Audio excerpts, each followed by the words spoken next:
Hey there guys, Sparkle here, and I was talking with this guy, where is he? JD Spider. There he is. And he had he's managed to recreate my dungeon, which is a considerable feat in my opinion, considering I made it very difficult to understand, or at least some of it.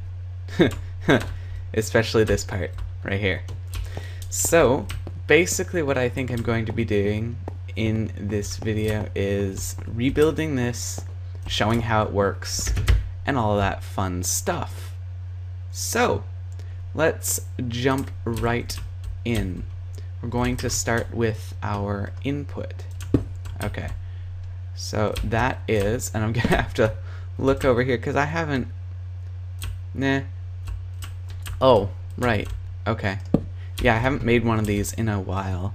Also, I do apologize for the lack of videos. I've been recording them, but I've never actually gotten around to rendering because I'm so addicted to Skyrim, and they just never get rendered. Heh. Sorry. Okay. Let's see here. Torch should be good. Let's take some redstone, bring it up here. Oh, whoops.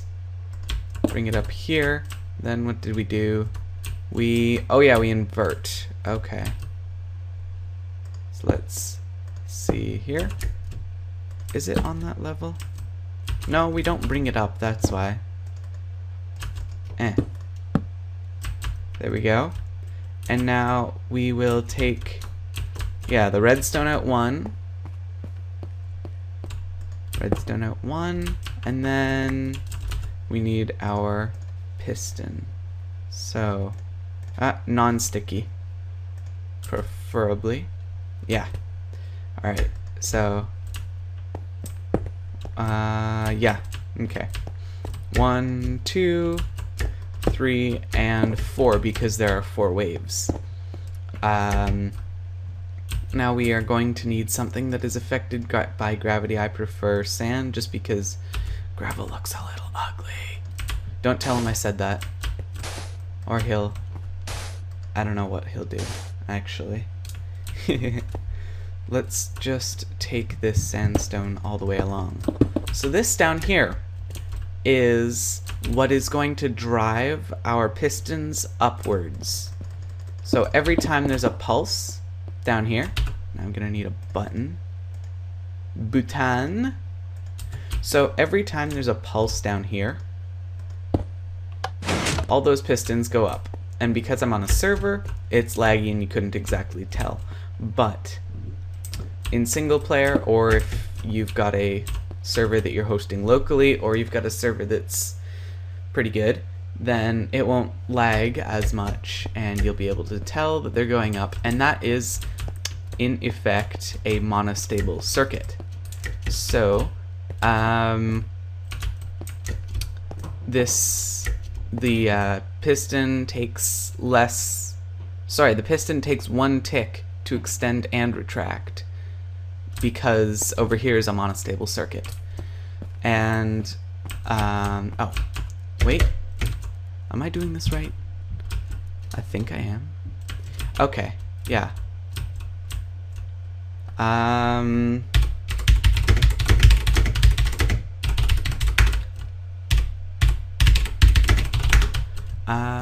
Let's bring 2 up from this torch, so there's a gap.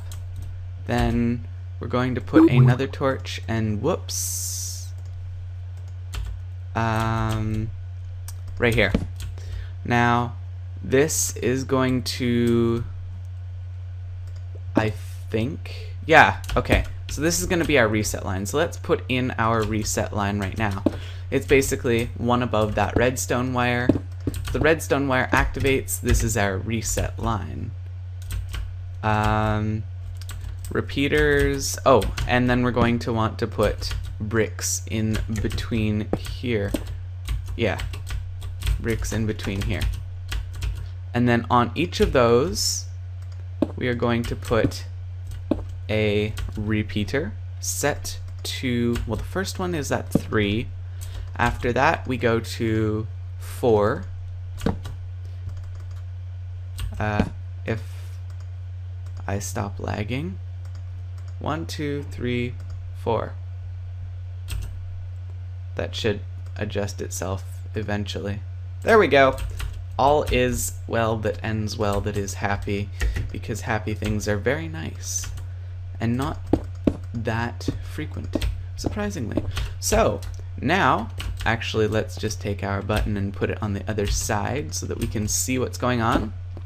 So now when I press the button, the monostable circuit is going to pulse all the pistons up for 1 tick, and if the sand is there, this repeater is going to power the sand, and the sand, because it's on a repeater, is going to power the repeater.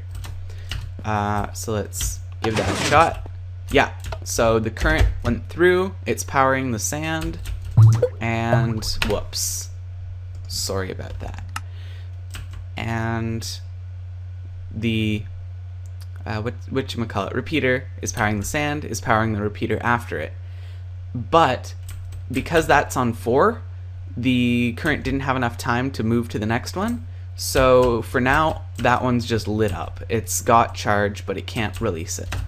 So then let's press it again, and the repeaters get pulsed again, and it can finally release its charge into this block, which powers the piston, which powers the repeater. Well, the piston doesn't power the repeater, but the piston keeps the sand up, which powers the repeater. Awesome. And I'm talking too fast again. So let's just... oh, that one has to be on 4 as well. So we will just come through here. And next one, and finally our last one. And then that one resets, and the whole thing starts all over again. So there we go. We've taken a look at this sequencer, or monostable circuit piston pulse extender transition thing. Yes, when you put thing at the end, it validates everything. Like the thing, you know? Also, I do want to give props to JD Spider, because he managed to recreate this dungeon, and he probably did just as good as me, or better. I'm actually thinking better, because his cables were a little bit more organized, although he had something funky going on. Where's his...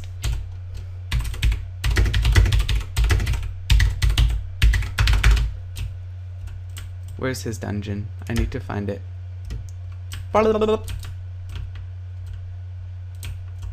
Where'd it go? Where'd it go? That render distance. You know what? Bam. Bam! Because my computer can take it. Oh, 4 of my cores are running at 100% right now. And I've only got 4. Whoops. Oh, there it is. Okay. So yeah, I think he did better than me at doing whatever he was doing. See, he figured out all on his own the whole monostable sequencer thing, albeit it's way more complicated than that one. Well, easier to understand, way more complicated to build. However, yeah, that one I just kind of fooled around with. This one he came up with by thinking. Yes, it was a lot bigger. Yeah, and I think that the reset is a good feature. I didn't fully understand it when he was explaining it to me, but now I do, and it's awesome. There's some funky layer thing going on here that I don't quite understand, but that's okay. I'm allowed to not understand things. I'm assuming that this, actually, he delayed. Instead of having the sequencer over there, he has a sequencer on each one of them, because all the tracks are the same. Like, they're connected to the same source. So that's what I think has gone on here. It's my same design for dispensing zombers, I think. I'm not quite sure. Comes up to the side, does some funky invert thing. I'm not quite sure what's going on here, but yeah. Bridges all over the place. I must admit though, this one looks cooler than mine. Mine was like neat and stuff, but I'm a mad scientist, so I like messy. But yeah, another redstone video. Thank you for watching. Just over 10 minutes too. Wow, I'm surprised. But yes, one last thing. His dungeon has a reset, which is cool.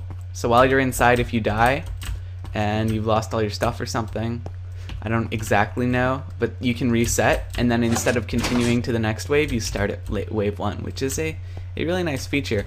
Now, I plan to kind of take advantage.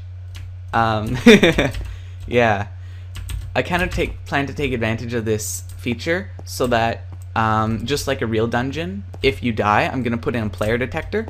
So if you die, then it automatically resets, and the player detector I'm going to be using is probably one that Seth Bling demonstrated using a cow. However, if I figure out my own, then that would probably be better. I could use command blocks, but I kind of wanted to stay away from command blocks on this one because command blocks don't exactly work in single player, and I kind of had something single player planned for this. But anyway, another feature I wanted to throw in there was the mob detector. So when the last mob is killed, then the thing opens rather than having it on a timer, because I was lazy and didn't want to figure that out, or else that video would have never come up. But yeah, thank you guys for watching, and I will see you next time. Bye bye.